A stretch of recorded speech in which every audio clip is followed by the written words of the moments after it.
There will now be an opportunity for silent prayer or meditation.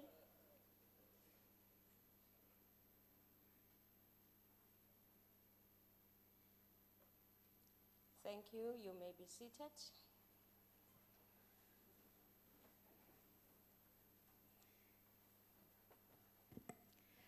Let me first acknowledge the presence of our guests in the gallery. We really appreciate your being here. I feel highly protected with all the generals up there. The House rules, the debate might get exciting. I just want to say to our guests that according to the rules of the National Assembly, you are not allowed to participate. Participate in a way of clapping hands or taking photos or so. I know sometimes it's difficult to hold yourself when the debate gets exciting, but for the, to make sure that we maintain the decorum of the House, I will really ask you to work with us. I will now ask the Secretary to read the order.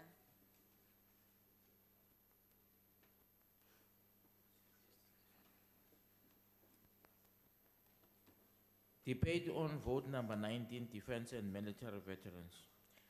I'm now going to invite the Minister of Defense and Military Veterans to come and open the debate. The Honorable Mam Kakula.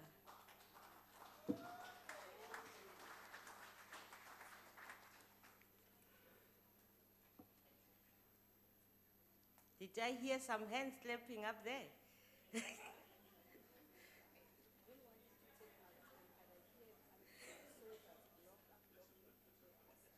There are.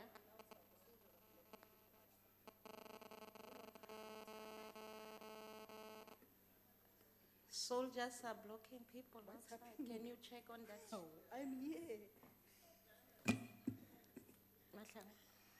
No jammers, no. Soldiers don't jam. We don't jam things.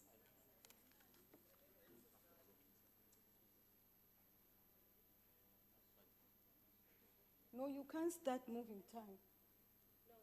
No, you have. I know, Ma'am. No, please. It will be rectified. Okay. Ma'am, your concern is being attended to. Thank you. About the people being blocked outside. Thank you very much, Thanks. Chairperson. Chairperson, Deputy Minister Honorable Makbatswe, Cabinet colleagues, Deputy Ministers, Chairperson and members of the Portfolio Committee on Defense and Military Veterans, co-chairpersons and members of the Joint Standing Committee on Defense, the Secretary of Defense, the Chief of the South African National Defense Force, the Acting DG of DMV, chairpersons, CEOs, and heads of all entities of the Ministry of Defense and Military Veterans, distinguished guests, friends, and fellow South Africans. On behalf of the nation, I want to take this opportunity to thank all members of the Defense Force for the manner in which they conducted the funeral services of our stalwarts, Mama Winnie Mandela and Dr. Zola Skweyiya. Last week, the 9th of May, marked 24 years since our mother, Albertina Sisulu, stood on the floor of this House to nominate Nelson Mandela as our country's first democratically elected president. This year, the nation commemorates the centenary of the births of the President Mandela and Mama Sisulu. Accordingly, Madam Speaker, we dedicate this budget vote debate to both these stalwarts and the founding leaders of our democratic dispensation. With us today is Major Sibebatso Block, who was awarded the 2017 United Nations Military Gender Advocate of the Year Award for promoting the principles of the UN Security Council Resolution 1325 within a military context. Chair, South African National Defense Force is deeply honored to remember Nelson Mandela as its founding commander-in-chief and continues to be inspired by his values and vision for a defense force that symbolizes unity and serves all our people. The Defense Force is committed to the principles and values enshrined in our Constitution. The Defense Force first policy document, appropriately entitled Defense in a Democracy, was approved by this Parliament. A central principle of our constitutional democracy is the subordination of the military to civil authority. The entrenchment of that principle during Tata's tenure as President of the Republic is one of the many positive legacies he bequeathed on our nation. The democratic South Africa adopted a parliamentary system of government wherein Parliament has legislative authority and the President is both head of state and head of the executive. President is the Commander-in-Chief of the Defense Force, and the Constitution vests in me political responsibility for the defense of South Africa. The Constitution requires me to develop and implement national defense policy and to coordinate the defense function, and I'm accountable to Parliament and the President for this. Our Constitution requires that command of the Defense Force must be exercised in accordance with my directions, which I give under the authority of the President. Secretary of Defense is the head of the Department of Defense and its accounting officer. The department consists of the Defense Secretariat, the Defense Force, and any other auxiliary services which may be established. The defense budget speech is my strategic direction for 2018 medium expenditure framework, and it is to be executed by the department.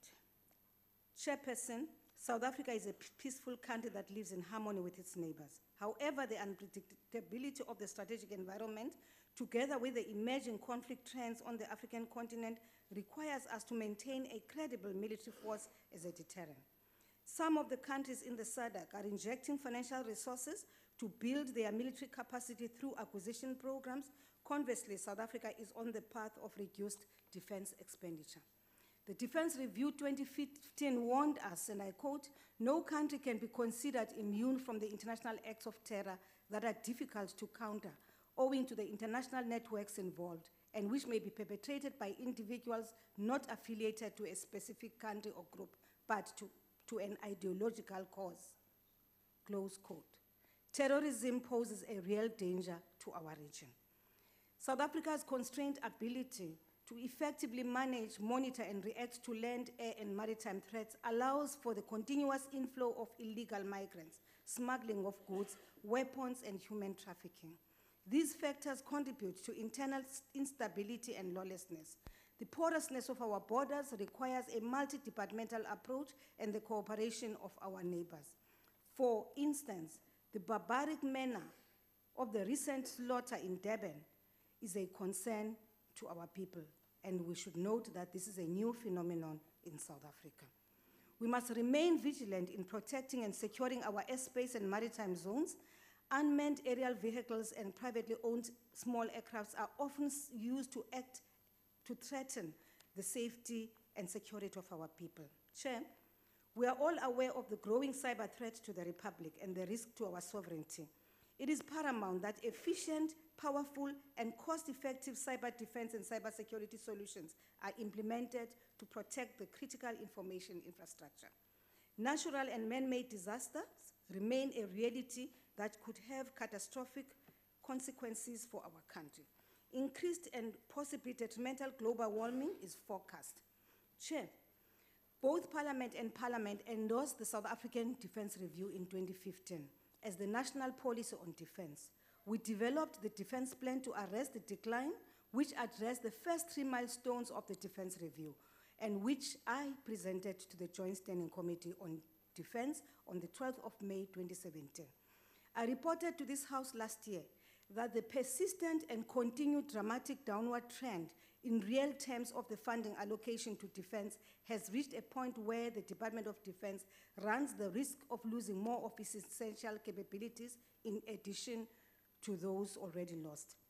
Members also recall that last year, I reported that we are endeavoring to develop a common DOD and National Treasury budget proposal endorsed by both ministers that will inform our engagement of the Ministers' Committee on the Budget and Development of 2018 Medium-Term Strategic Framework. We have had ongoing engagements with National Treasury and the Department of Performance and Military and Monitoring over the last year, and we look forward to the DOD and the National Treasury jointly briefing the Joint Standing Committee on Defense on the funding of the implementation of the Defense Review. I must now report to this House that despite these efforts, the defense allocation has not improved. specifically the critical requirement to raise the defense baseline during the MTEF by 18.2 billion rand to implement the defense review has not been realized. This year alone, we have a reduction of 5.8 billion rands and specifically 3.2 billion rands shortfall in the compensation of employees' budget. The reduction translates to an 18 billion rand reduction over the MTEF. This poses serious constraints to defense, and the plan to arrest the defense decline remains unfunded. Defense should remain mandate-driven and not budget-driven, as is currently the case. Not only is the Defense Force expected to defend and protect the Republic, it is expected to rapidly intervene during crises in the continent. It must sustain peace support operations and continuously secure the land borders, the full maritime zone, and the airspace. We also expect the Defense Force to be a key role player in the cyber defense of South Africa and to support other government departments when required. We further expect the Defense Force to execute our many internal obligations. Honorable Member, this level of ambition is not sustainable on the current level of funding. I want to repeat what I said last year. South Africa has now reached the point where it must make a decision on the kind of defense force it wants and what it can afford. In terms of planning, we must assume that defense will remain on this downward funding trajectory for the foreseeable future. Should this be the case, urgent steps will have to be taken to stabilize the department and create a more sustainable defense capability, albeit at a lower level than was envisaged in both the 1998 and the 2015 defense reviews. We must put in place a dramatic measure to ensure that Defense Force can sustainably function within the reduced allocation. I've directed the department to formulate targeted interventions to achieve short-term sustainability. These interventions must ensure the least possible disruption to the fighting units and must enhance the SANDF's operational output. I've also directed the department and the Chief of the South African National Defense Force to follow a soldier-first principle for its members, emphasizing discipline, fitness, training, medical health, and the personal equipment of our individual soldiers. The Defense Force exists to conduct military operations and must ensure that each and every soldier is ready to deploy in military operations as required. In terms of human resources, the budget constraints drive us to consider a reduction of personnel. However, considering operational pressures, the Council on Defense made a decision not to reduce the defense personnel complement. I've directed the department to make personnel interventions focused on the combat units, supported by both a feeder system that will bring in young, fit, and healthy soldiers and an accelerated, attractive retirement program with full benefits beyond that of the current mobility exit mechanism, but without losing critical skills. I've instructed the department to rejuvenate personnel component by maximizing the combat capability of the SANDF by staffing our combat units with existing young, healthy, and fit soldiers. This will improve both the average staffing of units as well as the mean age of these units, ensuring the retention of technical, medical, and other scarce skills, driving career management and succession planning in pursuit of a young, professionalized, and skilled defense force. As the Council on Defense, we've taken a decision to review the effectiveness and the current MEM. I would like to thank the 15,000 Reserve Force members who voluntarily served in the past financial year. The new Reserve Force regulations were gazetted on the 22nd of June 2017. I wish to assure you that the deficiencies and corruption in the current Reserve Force system are being addressed. And I have directed that the whole Reserve Force system must be overhauled. I expect the Reserve Force Council to make inputs in this regard. We will have to prioritize the maintenance of that equipment which is required for priority missions and dispose of legacy and irreparable equipment and ammunition. Notwithstanding the severe fiscal constraints, we must prioritize the acquisition of domain awareness systems in order to deliver more effective operations. In terms of sustainment, I require the department to develop a new supply support system for further operations. An improved value proposition must be created in the procurement process to enhance operational responsiveness and economy, efficiency, and effectiveness. Our facility footprint is one of our most significant cost savers. Our footprint must be rationalized to be in alignment with the priority missions. In addition, we must develop endowment properties and reduce the Department of Defense exposure to high-cost leases. Honorable members will recall that I had previously reflected on the need to sweat our assets as part of the funding model of the implementation of the Defense Review. Our defense endowment properties will occupy a central place in our facility strategy in the years ahead. We must develop a policy and practice notes for the sweating of surplus defense endowment assets and lease our underutilized facilities. I further ordered a forensic investigation into 1 Mill Hospital refurbishment program due to the number of years and the cost it has taken for the hospital to be fully refurbished and completed. The Defense Force is currently involved in border safeguarding operations along the Zimbabwe, Mozambique, Swaziland, Lesotho, Namibia, and Botswana borders. The Defense Force's deployment must ensure tremendous successes. However, due to the current budget cut, the rollout from the current 15 sub-units to 22 will probably be delayed. In order to enhance the mobility, quick reaction, and wide coverage of forces deployed along the borders, the Defense Force has procured new troop-packed vehicles that are being rolled out in phases as part of an integrated mobility package on the borderline. 200 of these vehicles have been distributed already and are currently being used in Operation Corona. 50 deployed in the Free State and 25 each for the other 7 provinces which are on the borderline.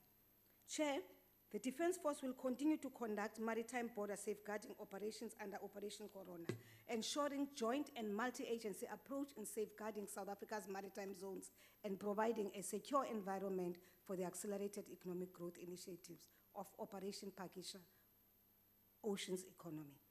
The South African Navy's visible presence and active patrols has led to the absence of piracy incidents in the Mozambique Channel and the total absence of maritime piracy within South Africa's maritime zones.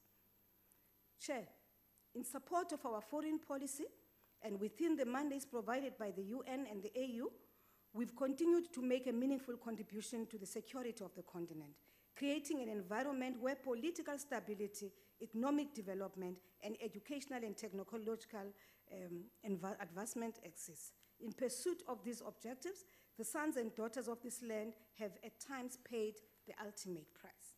I would like to inform the House that the South African National Defense Force Brigadier General Patrick Njabulo Dube took over the command of the United Nations Force Intervention Brigade in the DRC during April 2018.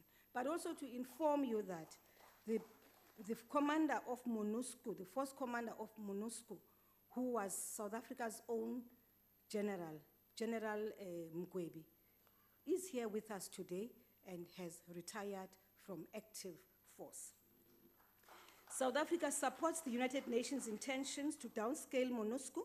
However, in doing so, this should not affect the capacity and capability of the Force Intervention Brigade, which has an enforcement mandate during robust and combat capabilities. The withdrawal of some of these capabilities led to fatal casualties for the Tanzanian contingent of the FIB. We therefore cannot accept that South Africa withdraws its assets, in particular the Roy Falk, which we've been directed to withdraw, which would weaken our combat capability and place our troops at risk. Furthermore, we withdrew our training team in the DRC, namely Team Bulisa, which was established on a bilateral basis in that country. In terms of our SADC commitments and foreign policy objectives, our Commander-in-Chief remains the mediator in Lesotho. South Africa has pledged its support to the SADC police and military operation in Lesotho, SAPMIL. We await further orders from the Commander-in-Chief. Chair, the African Capacity for Immediate Response to Crisis was set up in November 2014. Although established as a temporary measure, it must continue until all of us are confident that the African Standby Force is fully established, organized, operationalized at a continental level. To this effect, South Africa will be the framework nation for ASIRIC in 2020 and will continue to participate as a volunteer nation throughout. The South African National Defense Force, through its humanitarian assistance and disaster relief response operations, has continued to provide support for disaster relief humanitarian assistance, and search and rescue missions on an ongoing basis. An example was the recent firefighting in the Eastern Cape and Western Cape, building of bridges in rural areas when it is necessary when there are floods, and the South African Military Health Services deployment to the Northwest Province.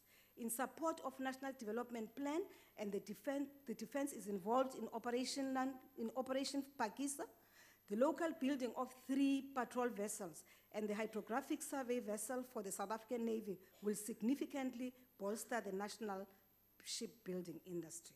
AMSCO has also supported Operation Pakisa through capability technologies at a cost of 6.26 billion rands, in which will create 570 high technical direct jobs and 4,560 indirect jobs over a period of 5 years. Operation Kupatlala is aligned with the country's policy for the agriculture sector. The project is focused on boosting the small-scale and emerging farmers and SMMEs as part of the value chain. This initiative should have a footprint in all rural provinces. We intend to provide greater job prospects for the youth, as well as the reskilling and education of our reserve force members. In this financial year, Defence Force will launch a production brigade. The defense capital requirement is aligned with the Department of Trade and Industry's focus areas, as outlined in the Integrated Policy Action Plan and Research and Development Objectives of the Republic.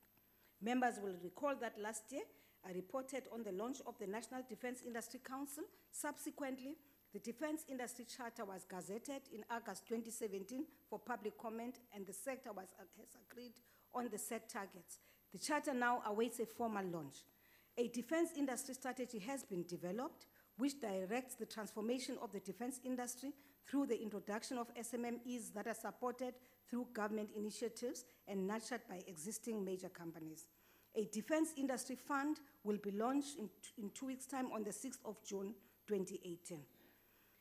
AMSCO has continued to execute its mandate within the framework of good governance and fiscal discipline.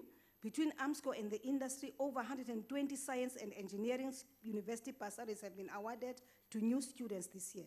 Over 130 schools were reached nationally through science, technology, engineering, and mathematics. AMSCO has established a military veterans enterprise development incubator and the enterprise supplier development to ensure that this designated group is supported and included in the defense industry. Chairperson, the Department of Defense welcomed the changes being effected in DINEL, and in particular the appointment of a new board. DINEL's challenges had negatively impacted on the delivery of defense systems and capabilities, making it difficult to spend our special defense account allocation. This has also negatively affected the entire defense industry, and in particular those smaller companies dependent on DINEL's supply chain. As the biggest client of DINEL, DOD requests an urgent intervention by government to develop a rescue plan that ensures the retention of critical sovereign assets, intellectual property, and the critical skills that reside in DINEL. As a result of DINEL's challenges, we've reversed our earlier decision, which I announced here, to transfer the Navy dockyard from AMSCO to DINEL. The 10th Aerospace and Defense Exhibition will be hosted in September here in Pretoria under a theme that celebrates Tata Madiba. I invite honorable members to support our defense industry and visit the AAD 2018 to see the cutting-edge technology developed and manufactured in South Africa and around the world. In my 2017 budget speech, I informed members that we had initiated the development of a multi-purpose logistics support vehicle called Truck Africa under Project Balama. This project has since commenced under the Accelerated Acquisition Program, making use of indigenous local knowledge and expertise. It will be commissioned in phases in 2019. Since 2015 commencement of Project Tusano, in collaboration with the Cuban Armed Forces, 5,601 vehicles have been repaired at a saving cost of 434 million rands. Skills were also transferred to 1,171 members. Chairperson, the UN follows a zero-tolerance policy towards sexual exploitation and abuse cases, committed by peacekeepers, and requires stronger enforcement action against perpetrators. South Africa has come under scrutiny in this regard. Nonetheless, the UN also regards us as the case for best practice in the manner in which we conduct our investigations and prosecutions within the mission areas. I'm, however, concerned that the lenient sentences imposed by our military courts do not act as a deterrent, and this has resulted in strong criticism against South Africa. I've directed the Chief of the Defense Force to issue an instruction on sexual exploitation and abuse in mission areas. If a perpetrator is found guilty, he or she must be dishonorably discharged. Following security breaches in some units, the Defense Force has instituted management interventions to address security at military bases. We need to have a combination of both technology and armed guards. This includes ill discipline and criminal acts, such as the recent incident in Limpopo, where a member of the Defense Force was arrested by the police for criminal activity. Subsequently, honorable members, the member has since been dishonorably discharged from the Defense Force. Mechanisms to deal with corruption are also in place, which have resulted in the arrest and prosecution of senior officers and other officials. It is both illegal and unacceptable for any serving member of the Defense Force to be involved in party political activities and make party political utterances. In this regard, we have current ongoing disciplinary cases. Members, if found to have acted in this manner, will be disciplined. The integration of the 7 different armed forces into one single cohesive force anchored South Africa's transition from apartheid to democracy. This was a difficult and painful process, and in this regard, we've noted and condemned the racist comments made by one of our own members in the social media and social and mainstream media, and disciplinary processes are already underway. We are one of the few countries that has a military ombudsperson, which is an oversight mechanism that supports democracy, transparency, and accountability. South Africa will be hosting the 10th International Conference of Ombuds Institutions of the Armed Forces in October. The Ombuds has finalized 664 cases. A total of 43 cases were submitted to me, and in each instance I accepted the recommendation. Only 6 of these remain outstanding for implementation. It is with sadness that we've lost the first chairperson of the Interim Defense Force Service Commission, Judge Bushielo. I appreciate the work being done by the Defense Force Service Commission, particularly that of visiting our bases and members in deployments. I've received 263 recommendations in the last year. In particular, we note the gazetted regulations concerning improvements in service conditions for specific categories of members. Although we have the funds to implement these, we are not able to do so due to the non-correct concurrence by National Treasury. There needs to be a more concerted effort to strengthen aspects of governance and military and administration in the Department of Military Veterans, as well as combating corruption and its impact on service delivery. The Deputy Minister will elaborate on these and other matters. In our midst, we also have graduates supported by the Ministry of Defense and Military Veterans. Can you wrap up? Who have completed, thank you, Chair, who have completed their studies. A total of 140 learners received education support from the Minister's special projects over the last 6 years. On behalf of all members of the Defense Force and employees of the Department of Defense, I would like to express our sincere gratitude to the excellent work done over the years. I want you to always remember that it is an honor to serve your people with dedication. We take great pride in your achievements. I specifically wish to thank the Portfolio Committee on Defense, the Joint Standing Committee on Defense, the Secretary of Defense, the Chief of the South African National Defense Force, the Military Command Council, the Defense Secretariat for your support in the last years. I request honorable members to approve the 47.9 billion rand budget allocated for this year, and I thank you. Thank you, Honorable Minister. We now invite the chairperson of the Portfolio Committee, Honorable Mutimele.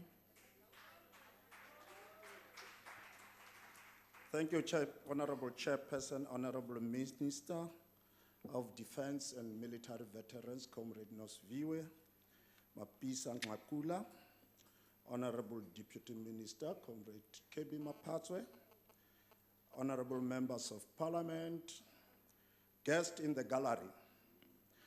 I must once more salute all military veterans present here and at home, and quote from one of your own, open quotes, even in the absence of any immediate threat of external aggression, the Defense Force has to be trained, equipped, and structured to be a credible deterrent. President Nelson Mandela, at the occasion of the Defense Force Parade in 1995. Honorable Chairperson, I reckon this was set against the background that South Africa's national security and interest is centered on the seamless advancement of its sovereignty, democracy, national values and freedoms, and its political and economic independence. As the Portfolio Committee on Defense and Military Veterans, we are also keen to contribute meaningfully to these national efforts to ensure that our people are and feel safe in our beloved country. As a committee, we have resolved and encouraged that the department's leadership should continuously avail themselves for these engagements in order to ensure proper and effective accountability and strategic direction. The committee commends the department for executing its mandate with the limited resources available to it, and in particular, for safeguarding our landline borders.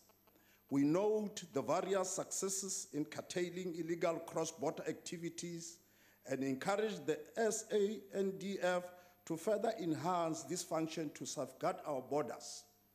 The department's budget has been reduced with 2.14% in nominal terms for this financial year. This calls for a serious reconsideration of the department's spending priorities.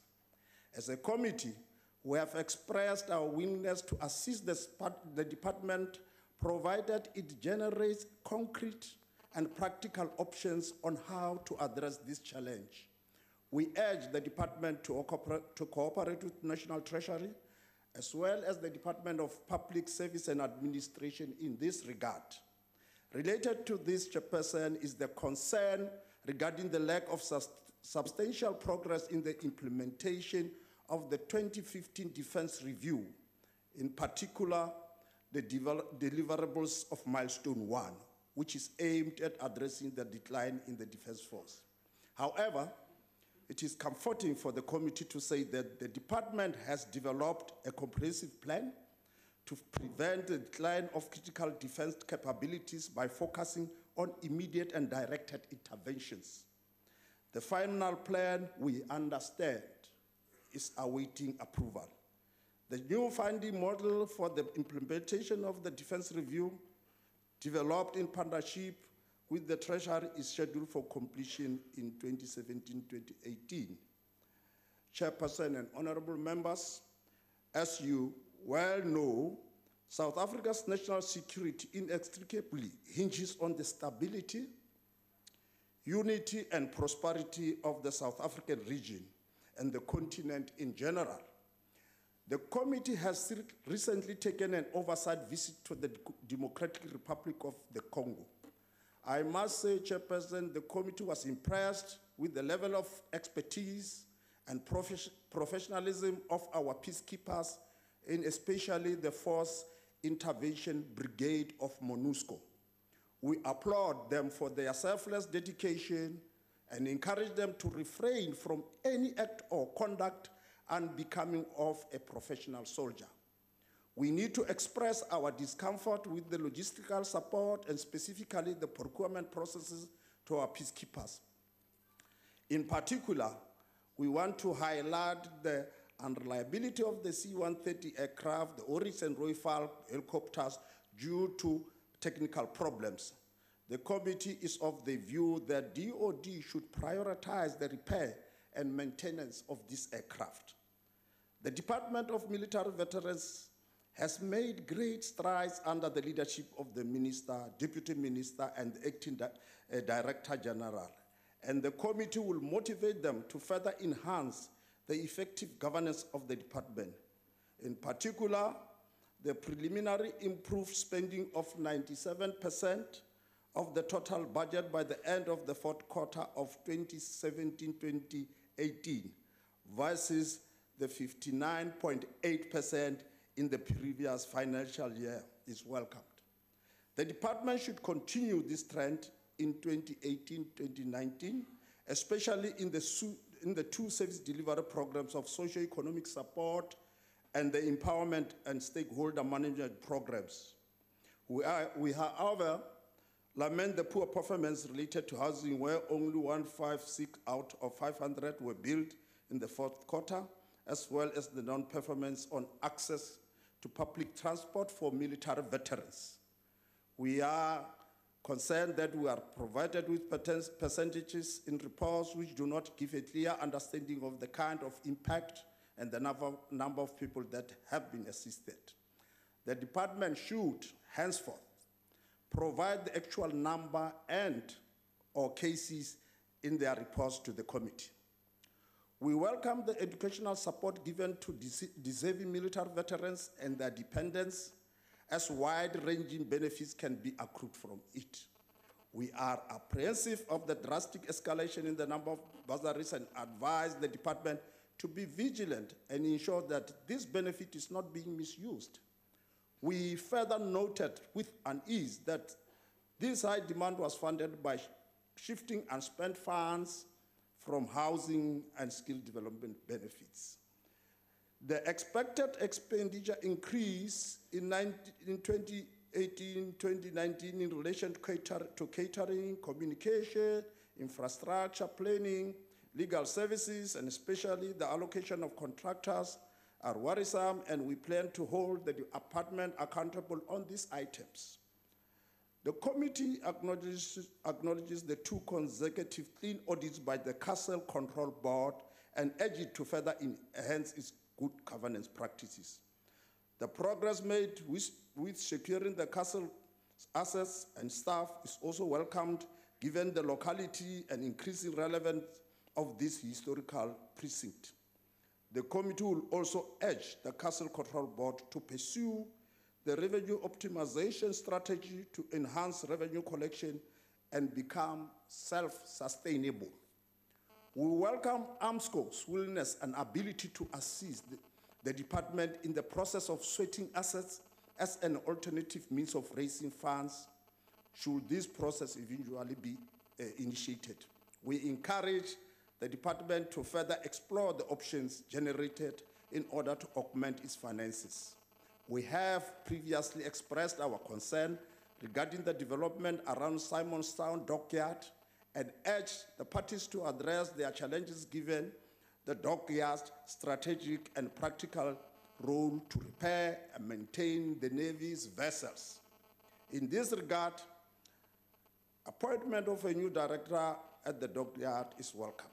Further, the contracting for the inshore patrol vessels and the hydrographic vessel is welcomed, and we call on AMSCO to address the delays for the contracting of offshore patrol vessels for the South African Navy.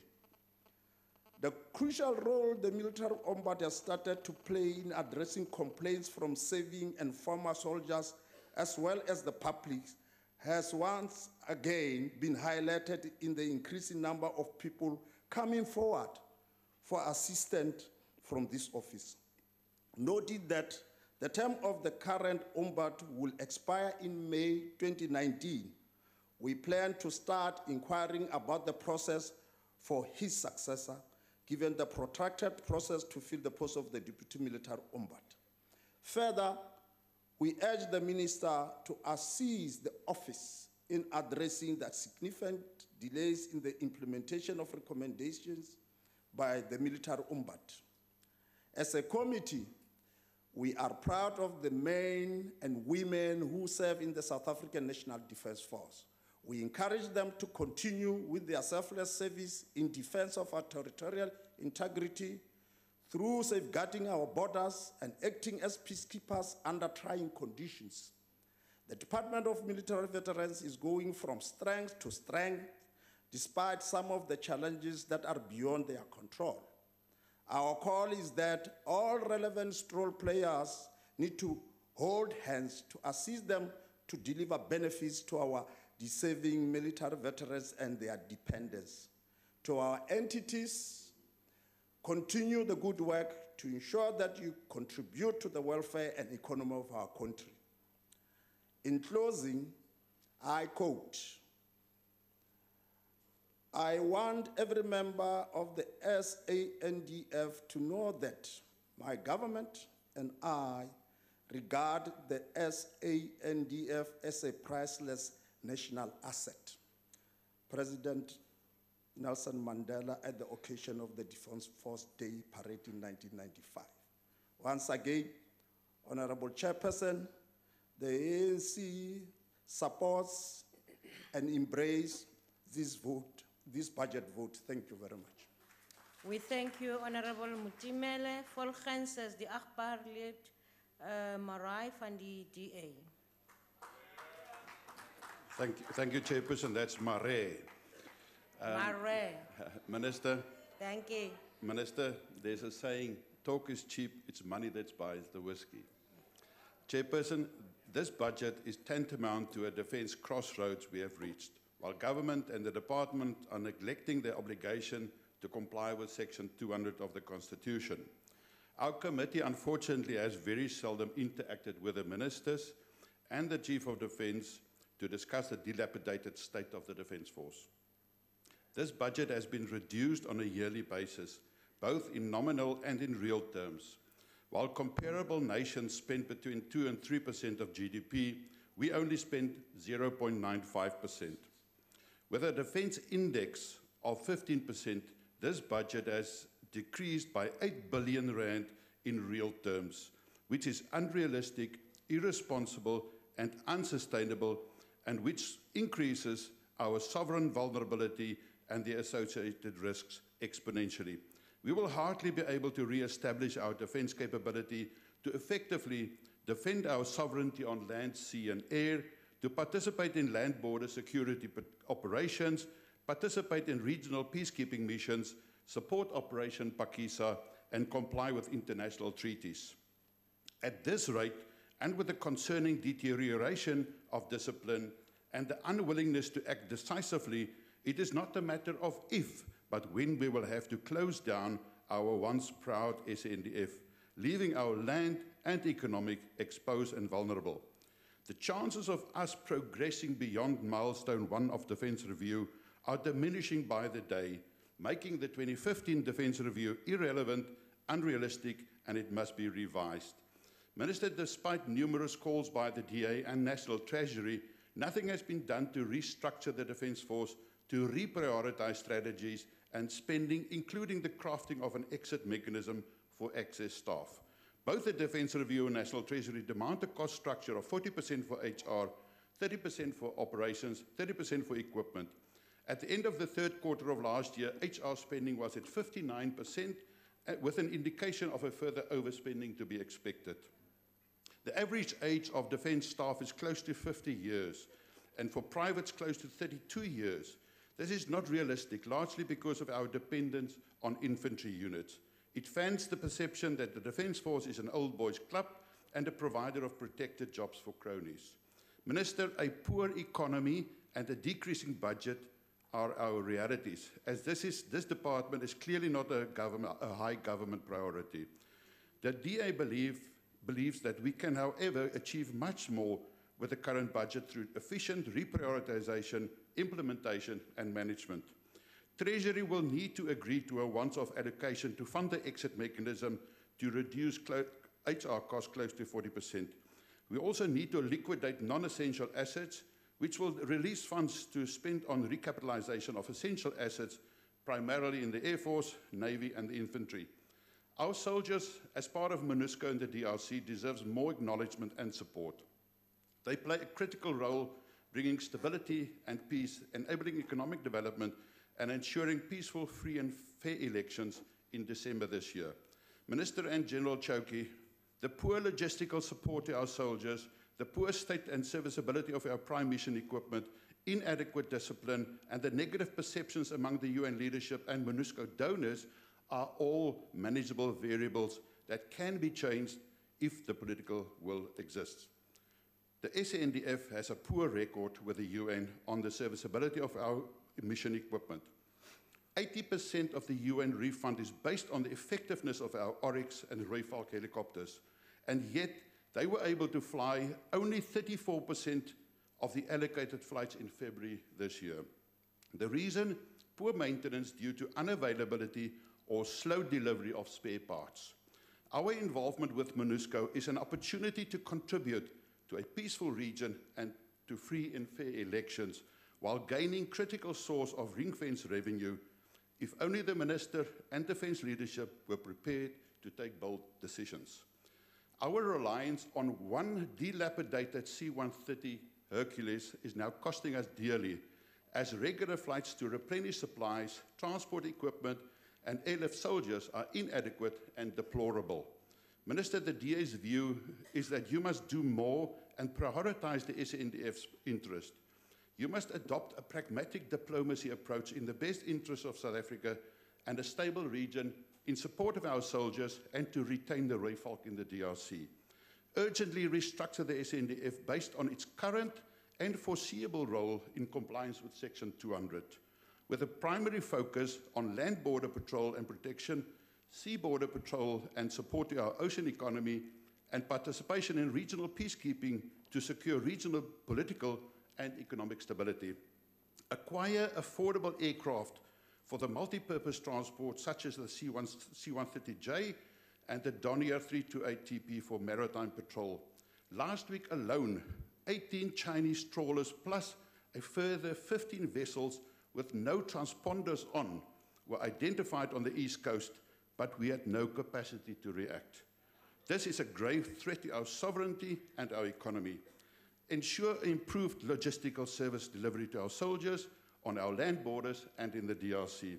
Sell half the Gripens and the VIP fleet, which has been grounded since last year with Inquasi since 2016.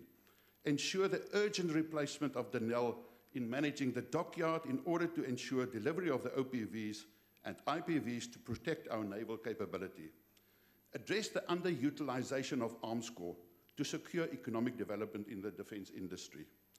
Deal decisively with disciplinary cases, including the sexual exploitation and abuse transgressions and poor discipline and accountability in the SANDF. Just to name 4 cases, General Chowki must be held accountable for the deplorable handling and the caring of the horses of our mounted unit at the SA Army Specialized Infantry Capability Unit, which resulted in 25 horses being put out.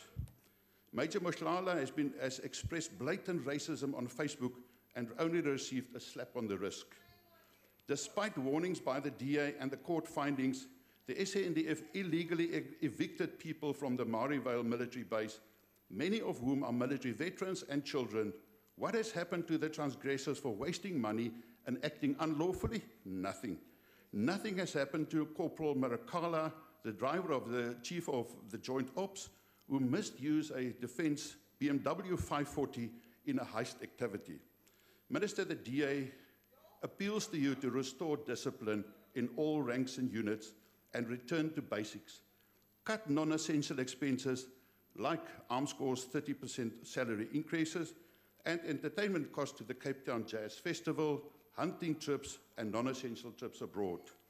We appeal to you to restructure the Defence Force and reprioritize expenditure with an emphasis on rejuvenating the HR component, focusing on land and sea border patrol and protection and re-equipment of the Air Force, the Navy, and in conclusion, and the infantry. In conclusion, Chairperson, this budget is inadequate for the current structure, is not addressing the challenges, opportunities, and especially our priorities, and is thus bad value for money. South Africa deserves better. I thank you. Danke, Akbaralet. Isikhulumi esilandelayo ngumhlonishwa Mhlongo we-EFF.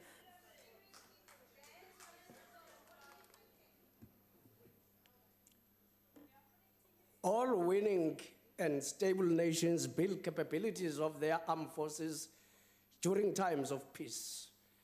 It is against this backdrop where defense plays a key role in both national security and industrialization, which in turn creates jobs thus intervening directly to national stability of the nation.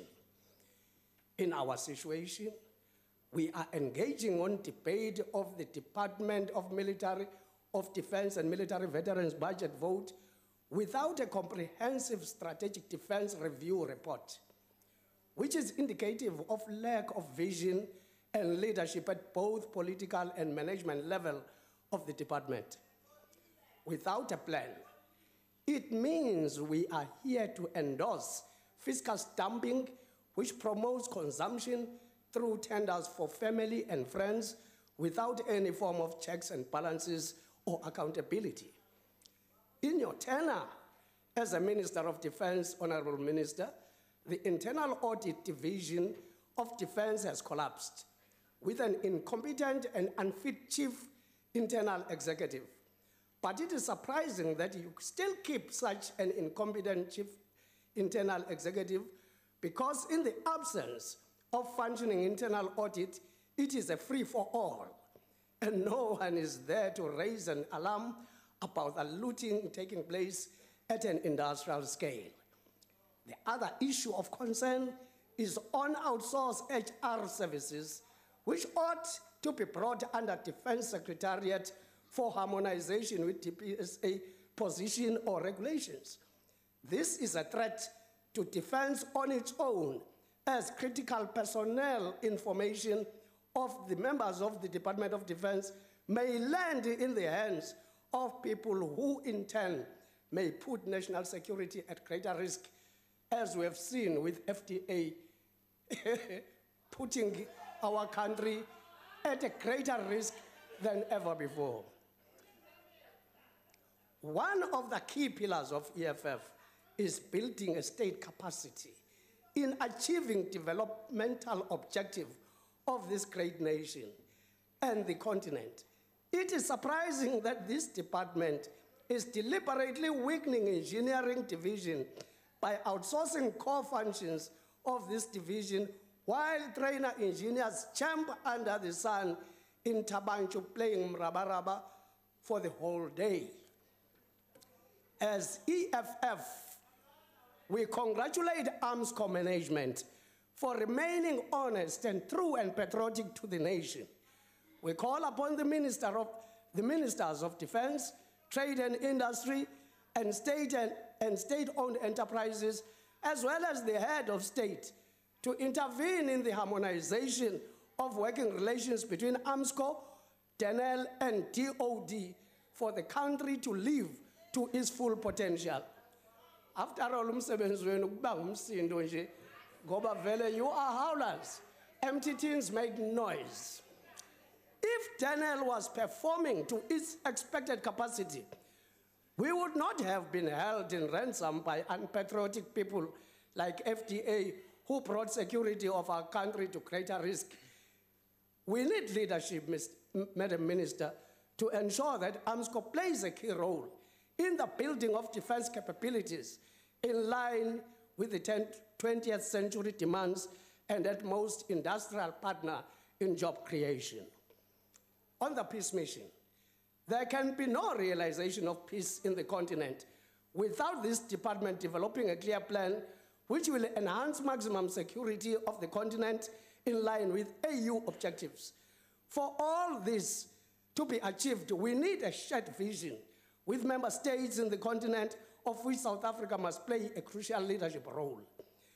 I invite you, Honorable Minister, and your colleagues in the executive, and maybe all of us present here today, to go and read with greater understanding speech made by Honorable President Thabo Mbeki in the Nelson Mandela Memorial Lecture at University of Witwatersrand on the 29th of July, 2006. I hope this will help us reflect on failures by this government to deal with alarming scales of poverty engulfing the nation, whilst those charged with responsibility to lead are trapped by the demon that President Thabo Mbeki characterized to be whispering in the ears of all members, particularly those emerging from the liberation struggle. Now, get rich at all costs. We therefore, as EFF, reject this budget because We cannot endorse a budget vote without a clear plan of what needs to be done. Thank you. Sithokoze mhlonishwa. Isikhulumo esilandelayo, umhlonishwa inkosi Cebekulu we-IFP. Thank you, House Chairperson. The IFP is pleased with the current state of affairs in our defense.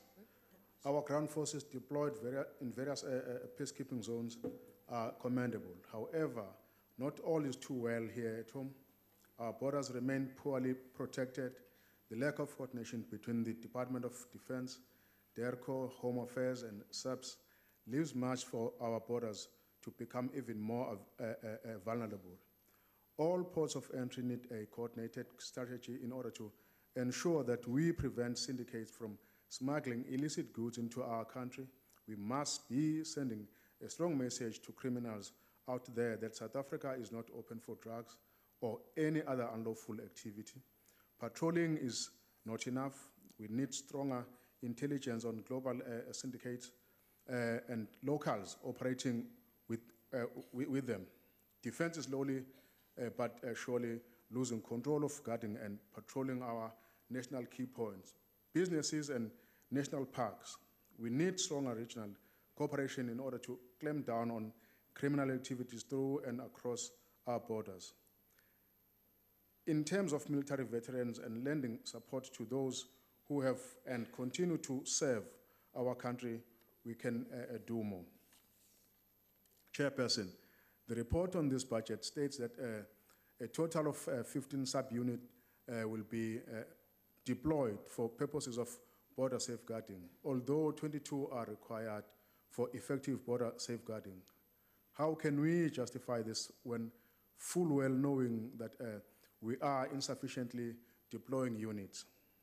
We continue to wait for the development of a national cyber warfare strategy and implementation plan, and the establishment of a cyber command center headquarters. This may require many months, possibly years, yet we do not have time to be sitting on our hands as a country. The IFP supports the budget. Thank you. Thank you very much. We now call upon the Deputy Minister of Defense and Military Veterans.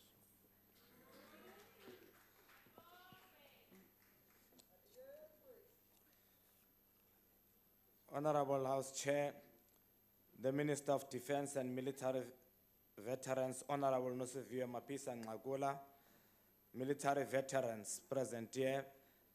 The Minister has already rendered all the protocol salutations.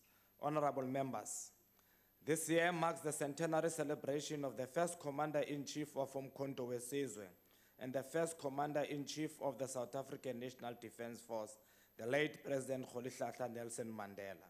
The Department of Military Veterans, in partnership with other departments, plays a greater role and responsibility to ensure preservation and memorialization of this rich legacy of humility, perseverance, dedication, selflessness, and commitment to serve the people of South Africa. We commend the role played by the Department of Justice and Constitutional Development, the Missing Person Task Team in the National Prosecuting Authority, and our department in ensuring that posthumously a decent burial is provided and dignity is restored to our military veterans and their families. Because of this character of President Mandela, I hereby dedicate this budget vote speech to the 17 recently exhumed selfless freedom fighters of Poqo, amongst them who are Vezile Chaka, Lennox Matikani, and Xolisi Damani, who had been hanged and buried as paupers by the Highness apartheid regime. We remember an outstanding son of this country, Solomon Kalushu Mahlangu, who displayed an unwavering and loyal dedication to the cause of freedom.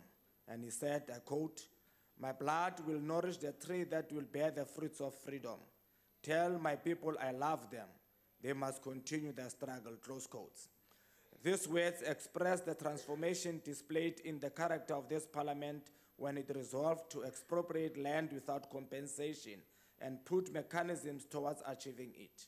We implore all to follow in the footsteps of giants who dedicated their lives to freedom as military veterans that must inspire current and future generations.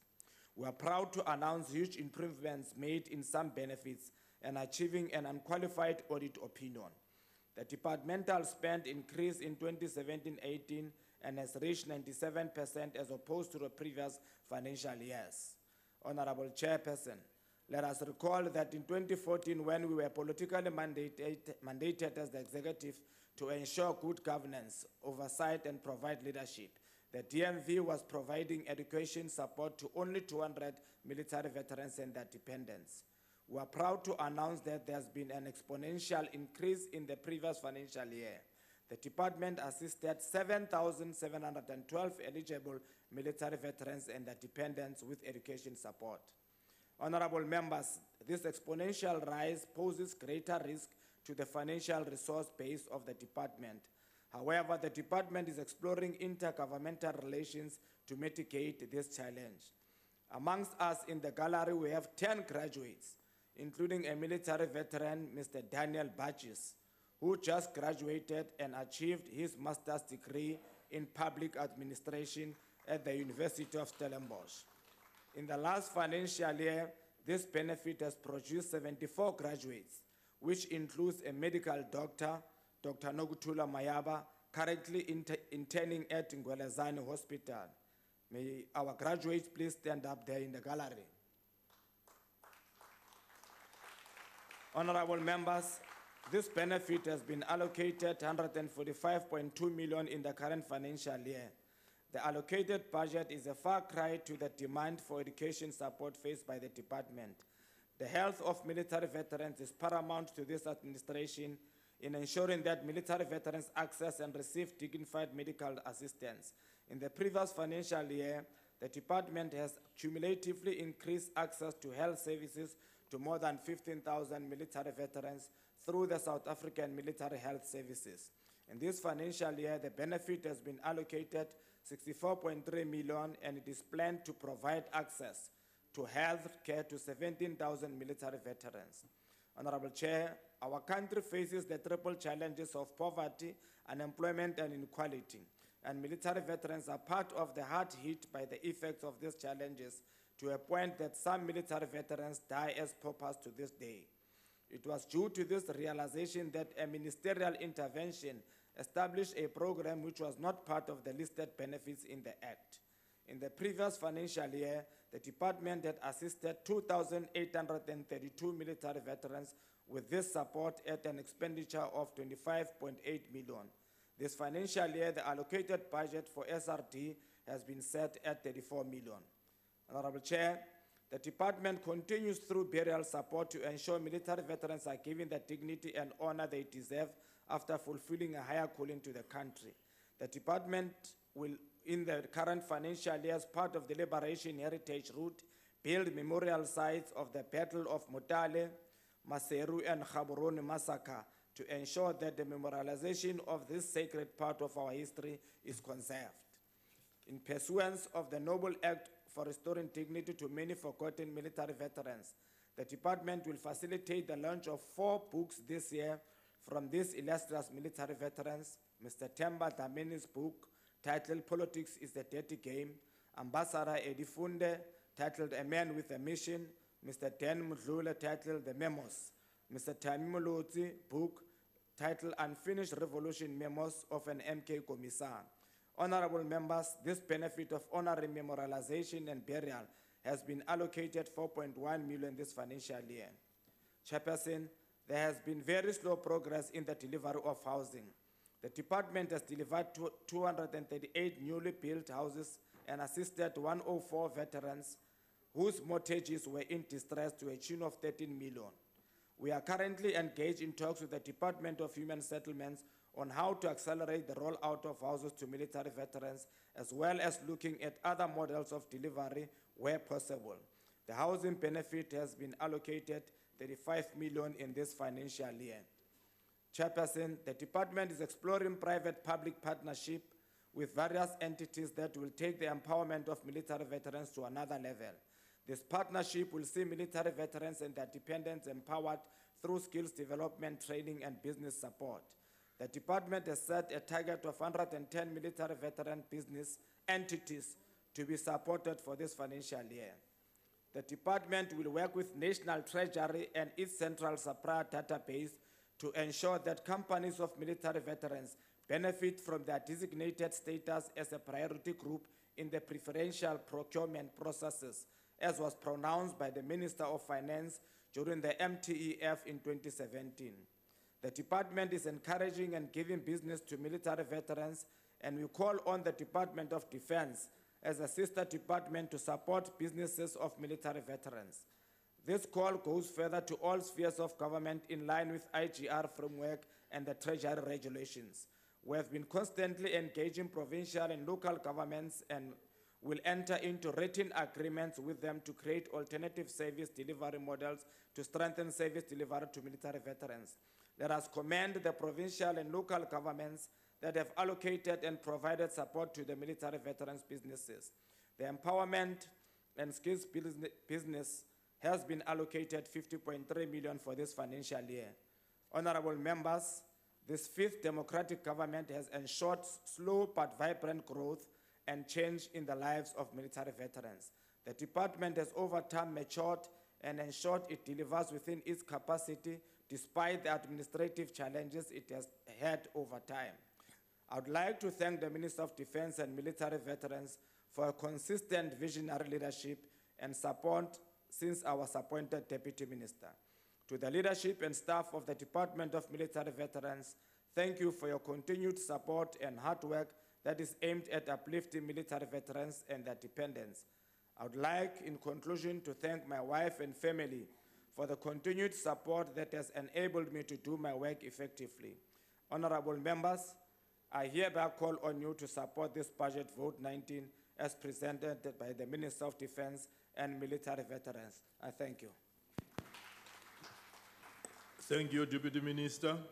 We now call upon Honorable Holomis.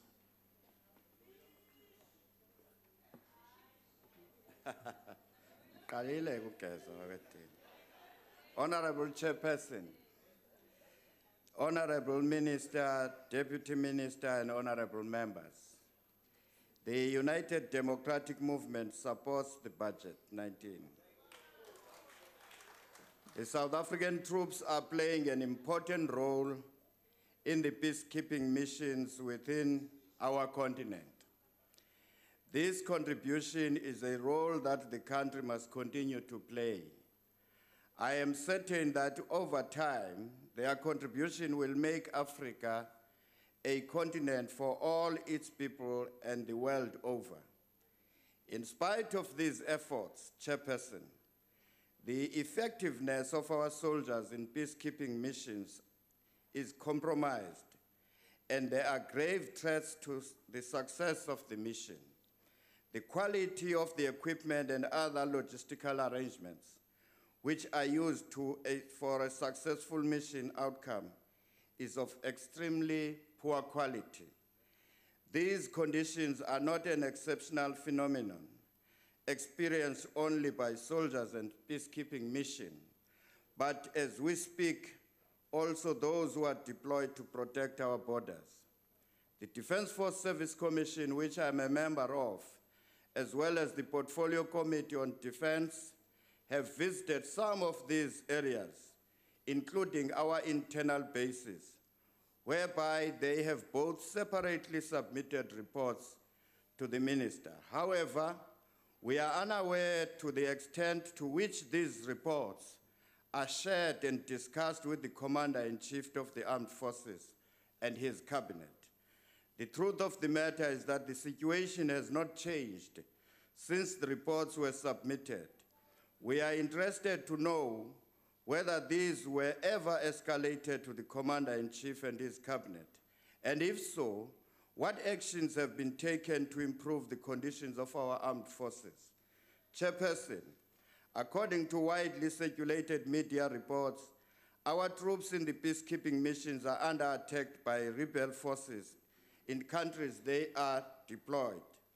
What makes things more concerning is the reported instruction by the UN to the government of South Africa to withdraw the ROIFAC helicopter unit, which is protecting our troops in the DRC. The Department of Defense, the Defense Service Commission, the Joint Standing Committees on Defense and Intelligence, as together with the International Relations Portfolio Committee, must conduct a detailed assessment of the position of the UN and uncover the origin of the pressure so that the country is able to exercise its sovereignty over the matter. Finally, what must be the guiding principle is that South Africa must at all times act in the best interest of the safety of its troops, no matter where they are deployed. If UN insists, we may have to seriously consider withdrawing our troops, as we are not prepared to expose them to these ruthless rebels. I thank you. Thank you, General. Thank you, General. Ons roep nou Akbar Led Groenewald. Voorzitter, I first want to say to the Honourable Minister, you said it's the second year you're talking about the constraints on the budget. Now I want to say, I'm talking about that for the last 10 years. And the problem is, I foresee that there's not a political will from the government to ensure that there's sufficient funds when it comes to defense. We're talking about it. Every year we talk about that. But still, there's no movement from the executive to ensure that we have enough funding. I also want to talk about discipline. And normally I talk about discipline, and I will keep talking about discipline. And why is it important to talk about discipline? Why must we have exceptional discipline in the South African National Defence Force? The reason is that if you're a soldier and you are well disciplined, it shows that you are proud to be a soldier. A proud soldier will always be well disciplined. And that's the essence of discipline. If you look what is happening with discipline in the South African National Defence Force, I ask myself, do we have a proud South African National Defence Force? And if we look at the cases, then it seems no. And then I'm getting worried. U het verwys na die verskillende gevalle.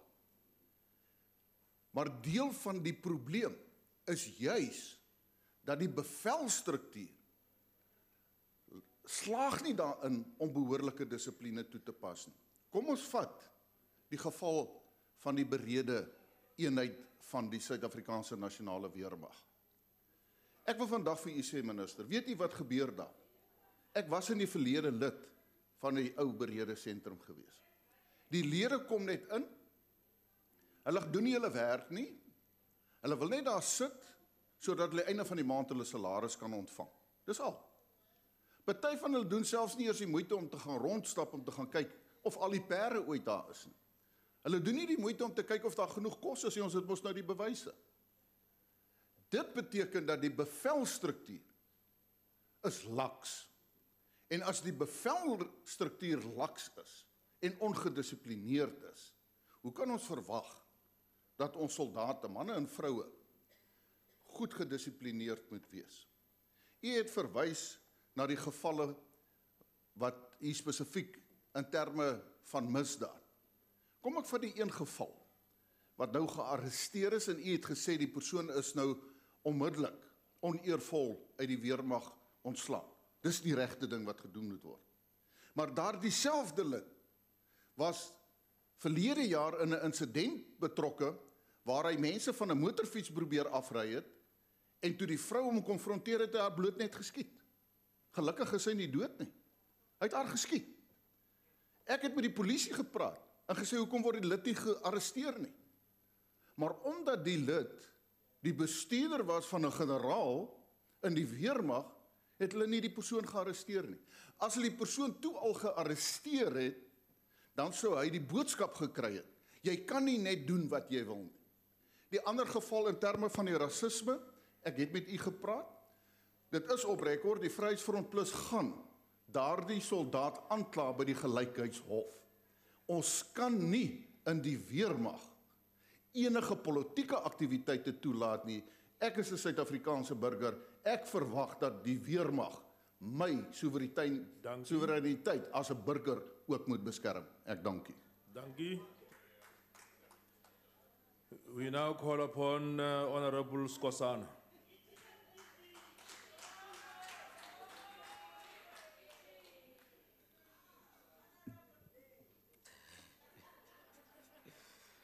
Ngithokoze sihlalo ohloniphekileko. Honorable Minister of Defence and Military Veterans, Honorable Mapisa Ngakula, and all other ministers present, Honorable Deputy Minister of Defence and Military Veterans, Honorable Mapatswe, and other Deputy Ministers present, Honorable members, and our distinguished guest. South Africa's national interest is centered on the advancement of its sovereignty, democracy, national values and freedom, and its political and economical independence. South African national security focuses on its sovereignty and other related priorities of territorial integrity, constitutional order, the security and continuance of national institutions, the well-being, prosperity, and upliftment of the people and the growth of the economy. South Africa's national security inextricably hinges on the stability, unity, and prosperity of the Southern African region and the continent in general. Honorable Chair, the Castle of Good Hope remains a center of global significance that is the embodiment of social, cultural, and military heritage, and truly accessible to all citizens of South Africa and the world. The Castle Control Board is a service-oriented public entity striving to create an environment where national pride serves to build an internationally known and recognized cultural and heritage brand for Ubuntu, dialogue, nation building, and human rights recognition, guarantee the development of a smooth, functioning, self-sustaining, much-see iconic visitor and learner destination, optimizes its tourism potential and accessibility to the public, and preserve and protect its cultural and military heritage by elevating it to UNESCO World Heritage status. Honorable members, the Castle Control Board is responsible for the overall management, maintenance, and promotion of the Castle of Good Hope as a heritage site and tourism attraction. In terms of this legislative mandate, the organization is expected to provide a range of public services and goods on behalf of the Department of Defense and military veterans to local community members, military veterans, tourists, learners, students, conservation agencies, exhibitors, performers, cultural organizations, traditional authorities, filming companies, event organizers, military institutions, and the like. The Castle of Good Hope played a major role in supporting efforts by the tourism, conservation, and education industry to deliver to the public. As a bastion of heritage, the castle also played an important role in major military as well as cultural events in close collaboration with stakeholders, including but not limited to the Parliament of the Republic of South Africa and its Portfolio Committee of Defense and Military Veterans. Honorable Chairperson, on the major challenges during the year under review was managing the synchronization of the renovations program with the daily castle programs. through regular meetings, engagements, and respect for each other's roles and objectives, conflict was kept to a minimal. The movement of precious collections and exhibitions was undertaken with the utmost care and security and cooperation of all involved. The perennial challenge, which is the lack of strong management, should be addressed in this new financial year. With the events, tourism, heritage, and precinct managers in place, the CEO will be freed to focus on significant strategic matters such as UNESCO heritage status, transformation of the fortress in all its dimensions, responsible revenue generation, and the development of world-class visitor experiences. The increased awareness of the castle and the position of the castle as a place of reflection, healing, and nation building placed a greater responsibility on the Castle Control Board to ensure that they manage these demands in a responsible and sensitive way.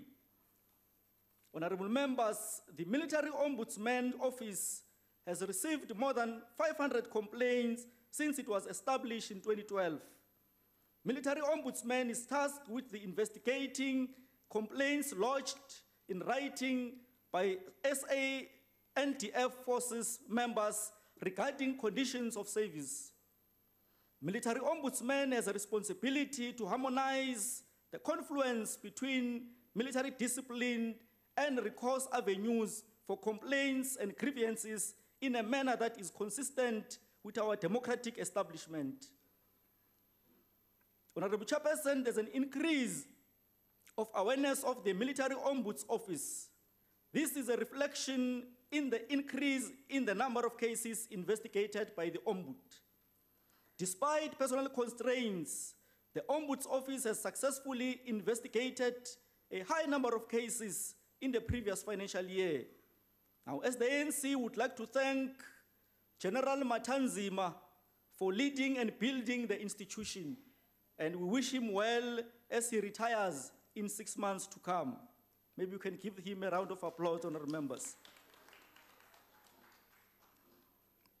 Honorable Chairperson, the Armaments Corporation of South Africa, SCO Ltd, known as AMSCO, was established in terms of the Armaments Production and Development Act, Act number 57 of 1968, to satisfy the requirements of the South African National Defence Force in respect of defence material.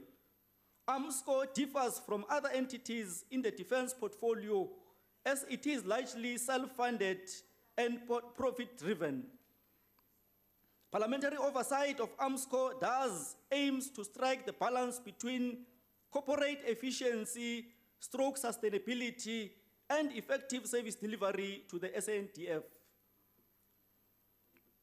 Honorable members, the projected income for the AMSCO group in 2018-19, which is 1.636 billion rands, and is higher than that which was projected for 2016-17, which was 1.543 billion rands. Given the projected increase in income, AMSCO is expected to accumulate a net surplus of 200,000 rands. This is in line with the projections of the entity to break even for the 2018-19 financial year. The main increase in cost driver for 2018-19 is one, direct personal cost that increases from 1.203 billion rands in 2017-18 financial year to 1.252 billion rands in 2018-19 financial year. And number two, external services that increases from 84.1 million rands in 2017-18 to 128.5 million rands in 2018-19. Honorable Chair, whereas previous years noted the likelihood of all divisions of AMSCO being loss-making, this changed for projections in 2017-18 when it was expected that all components except the dockyard will be profitable. Dockyard is expected to make a loss of 31 million rands in 2018-19. However, the recent appointment of a new manager for the dockyard is a positive step, and we look forward to enhanced service delivery and financial stability at the dockyard in 2018-19 financial year. Honourable members, we encourage AMSCO to work hard with the South African defence industry to unlock future developments and grow the industry to bring about broader economic development in the country. When reviewing the AMSCO expenditure per activity as presented by the National Treasury, overall expenditure increases from 1.905 billion rands in 2017-18 to 2.081 billion rands in 2018-19. Now, this translates to a real percentage increase in expenditure of 3.54%. Thank you. The largest increase in expenditure is expected to relate to AMSCO's logistical support.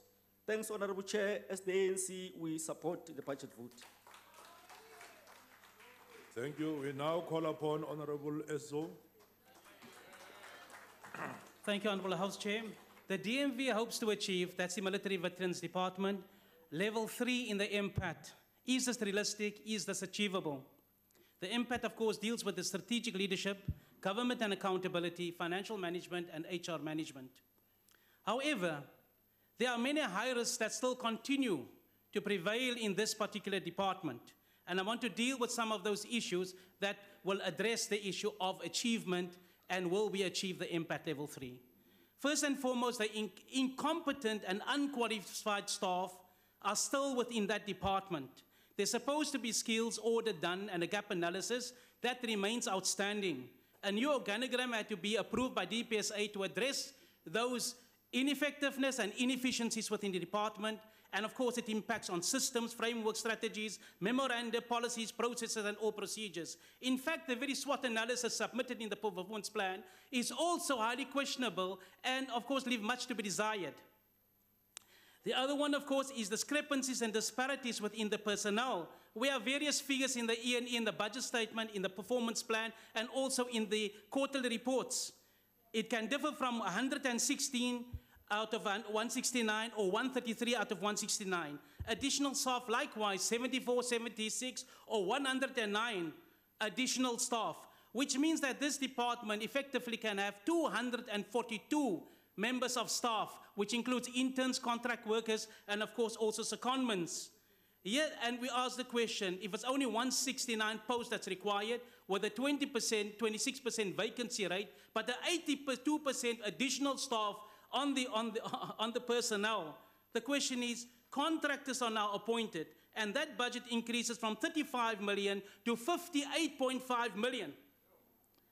Other huge increases which needs explanation is catering for 5 million, infrastructure and planning, which increases from 500,000 to 15 million, entertainment 105,000, consumable supplies 3.6 million to 5.9 million, venues and facilities 9 million increases to 10.2. All these increases, money that could also be used if it's not justified for the benefits of military veterans.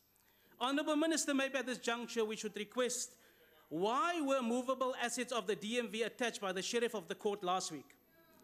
We also want to raise the issue of healthcare. Healthcare, access to healthcare, authorization for healthcare, and also the medication to be provided to military veterans remain a problem.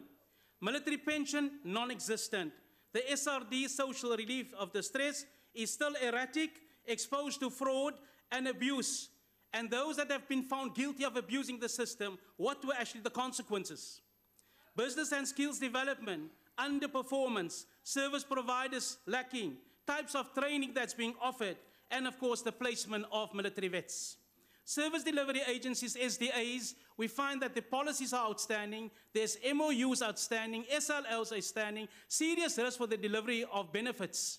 It has a direct negative impact on benefits. Yet there's also no M&E monitoring and evaluation that is actually lacking or non-existent to ensure that these services are actually delivered by SDAs. The internal audit decreases from 10.8 million to 10.1 million and is still undercapacitated, which has a direct negative impact on performance and controls within the department. The database, a credible, competent, verified, accurate database, we're still waiting for 7 years. Data integrity needs to be finalized. The ICT platform, integrated benefits management system, is still outstanding. We're waiting for it to be functional, to be networked, and to address the issue of military veterans' details that can stand up to some integrity. The registration process for many a military veteran remains a nightmare. Some of them are still waiting for 3 years, 2 years, 1 year. For years they are waiting, and they don't get any responses from the department. The transport policy, non-existent. We have a policy that is not implemented, a policy that impedes and actually to unlock all opportunities and jobs for military veterans, access to the DMV provincial offices, of which only 3 exist officially.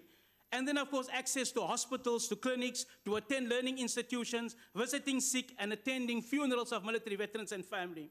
The education benefit operates still under a non-approved regulation. And of course, in those draft regulations, there's also contradictions because the department's supposed to support only undergraduate studies and not postgraduate studies of MBAs at the expense of all other learners that are waiting in queues to actually get a bursary. This, of course, one benefit is not balanced with the balance of it. It takes up more than a third of the budget, of entire budget of the department. Thank you. Your time has expired.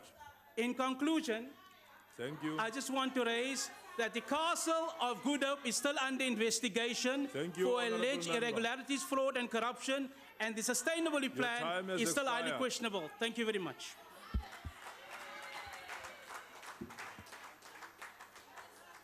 We now call upon Honorable Gamede, who will address the House from his bench. Thank you very much. Continue. Chairperson, thanks very much. I will still address the House from this chair, my own chair. Chair, this is the year of Tata Madiba and Mama Sisulu as we celebrate their centenaries. Secondly, Chair, we declare our support to the people of Palestine. This month also is May, which is Africa Month. We wish to confirm that we remain committed to unity in our diversity in Africa.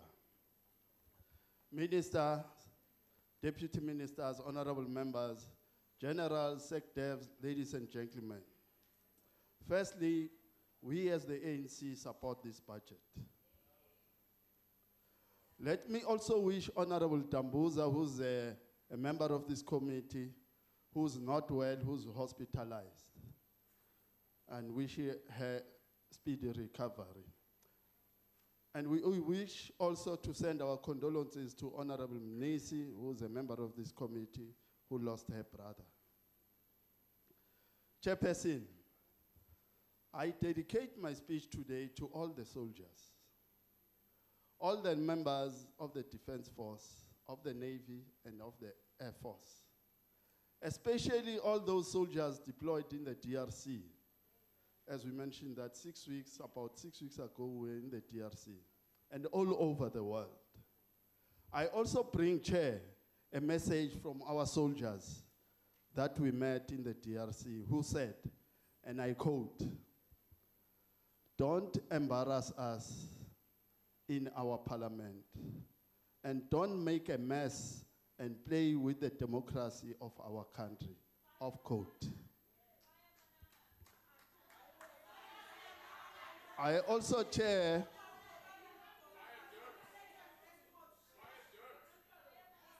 want to honor.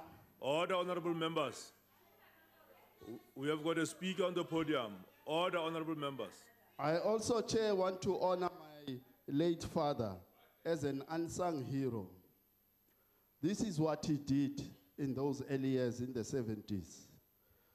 When the townships and all the areas were full of soldiers, when they came running to our home, he closed the gate. And as usual, we all went inside and hid in the wardrobes. When they pushed the gate and wanted to enter, he refused. But then the young boys who were about 21, 22 kicked him and punched him, and he remained half naked. They wanted him to point where the children were. He pointed on the opposite direction.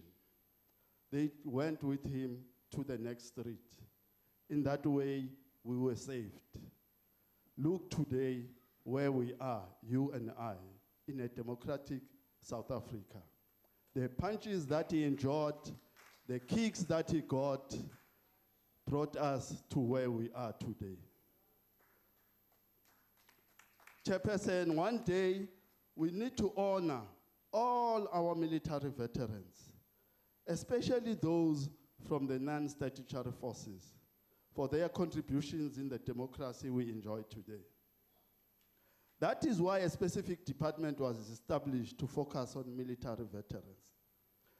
The department has done its best with the resources it has. We now have the following.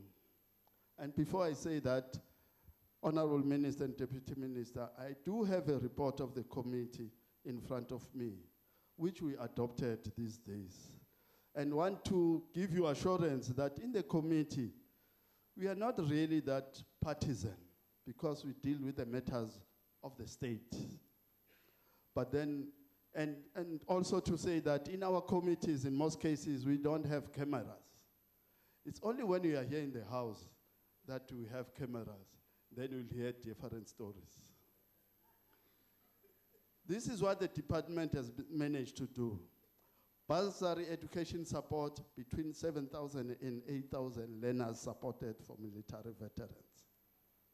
Access to health, about 15,000, even though there is a challenge here, which I'll mention later on. There is little movement, however, on the provision of houses, and DMV must move fast with speed. Although on this issue, which we identify, it is because they rely on Department of Human Settlement and municipalities. So we need to find common ground on this. They've done some form of socio-economic support to military veterans. The allocation of 627 million for 2018-19 is not and will never be enough to address all these benefits. We also need to have uniformity on education support. Some veterans take their children to public schools, whilst others take them to private schools. Also, not all provinces have military hospitals. Military hospitals are only in Gauteng, Free State, and Western Cape. I want honorable members to underline these provinces and see where we come from, whether we've made changes. Hospitals for military veterans are only available in Gauteng, Free State, and Western Cape. They're not there in the Northern Cape, KZN, Limpopo, Mpumalanga, Northwest, and Eastern Cape. This means that military veterans have got to spend more money going to these provinces to get medical assistance. Chairperson, let us appreciate that the DOD has been and is still one of the most stable, patriotic, and dedicated departments. Our soldiers are hardworking, non-partisan, and are committed to the safety of our country. As it has been said, we need 22 companies, we have 15. It is a known fact that the whole of the continent has its hopes in our country, South Africa. Hence, many of our African brothers and sisters leave their countries due to different reasons and come to South Africa. We cannot sacrifice our borders, our security, our economy. More funds need to be allocated to this department. During SONA of 2018 on February 16, President Cyril Matamela Ramaphosa said, and I quote, the defense industry must make inroads in the continent, of quote. As a result, South Africa has acceded to the tripartite free trade area agreement, which brings together SADC, our region, COMESA, and ECOWAS.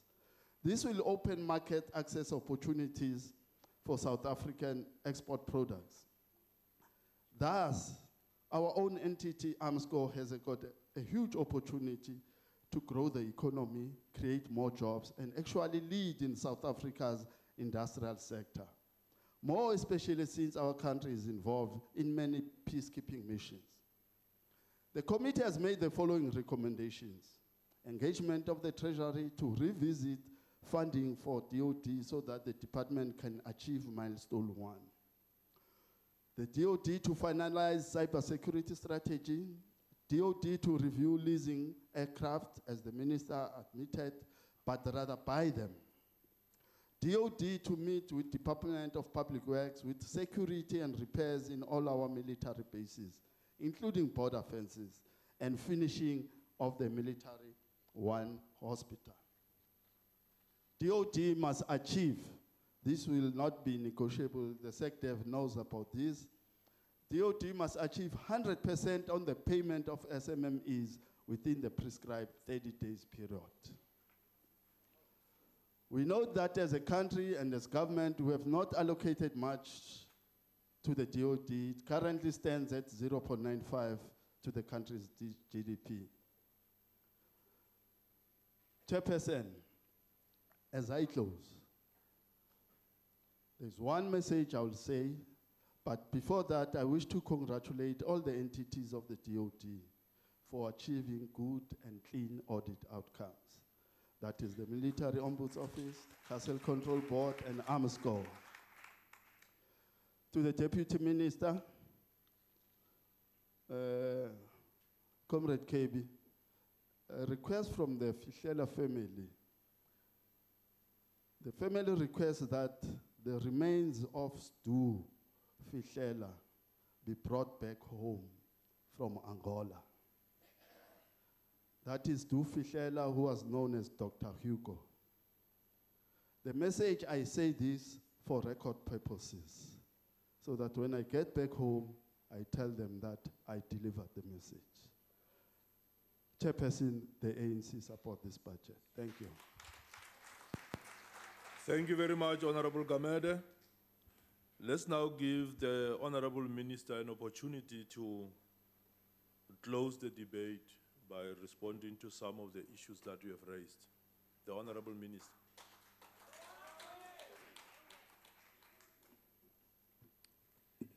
Thank you very much, Chairperson. I want to start by thanking all honorable members who participated in this debate. Not only that, I would also like to thank you, members of the committee, for your constant support by visiting those who are deployed to the Democratic Republic of Congo.